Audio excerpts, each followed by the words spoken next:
Bapak Wakil Presiden bersama Yang Mulia Tong Saban membahas 3 tema utama kerjasama bilateral. Yang pertama adalah tema ekonomi, yang kedua adalah tema keamanan, dan yang ketiga adalah tema politik.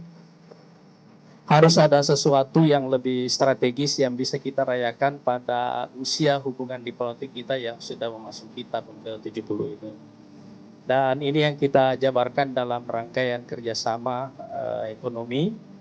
Secara bilateral, hubungan perdagangan kita dengan Laos sekarang sudah mencapai angka 83,8 juta dolar. Yang kedua, kerjasama keamanan, terutama dalam menghadapi jaringan kejahatan internasional. Dan yang secara spesifik berhubungan dengan isu scam.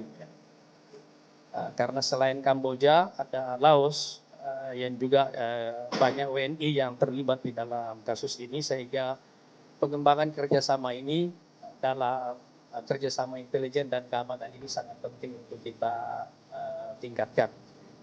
Dan di tengah goncangan geopolitik yang ada sekarang ini, saya kira faktor geografi ini memainkan peranan yang sangat penting.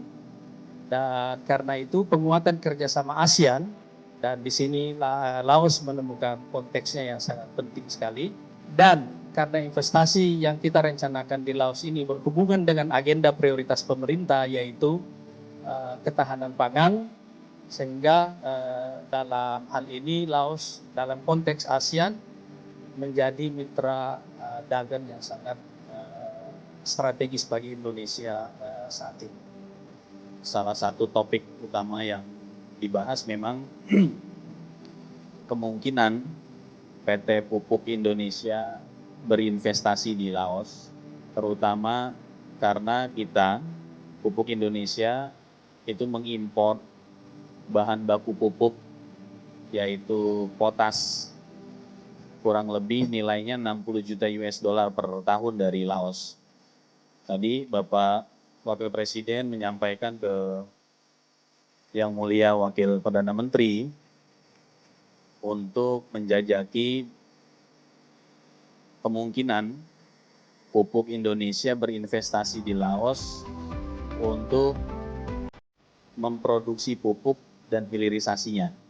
Maka tadi Bapak Wakil Presiden menyampaikan bahwa meminta kepada kami di BP BUMN dan Danantara untuk menjajaki peluang investasi mengenai hilirisasi di bidang pupuk untuk meningkatkan kerjasama mewujudkan visi Bapak Presiden, yaitu tentang kedaulatan dan ketahanan pangan yang tidak hanya berfokus pada Indonesia, tapi juga ketahanan pangan dalam skala regional, yaitu Asia Tenggara. Dan tadi dijelaskan kenapa pentingnya dan strategisnya Laos dalam pertemuan tadi dibahas itu. Pertemuan pertama antar pimpinan negara, nanti kami Pak Wamenlu juga sudah berkoordinasi dengan, tadi sudah menyampaikan kepada Dubes Laos yang untuk Indonesia, untuk kami jajaki follow up meeting selanjutnya yang nanti kami juga akan melibatkan BUMN terkait langsung.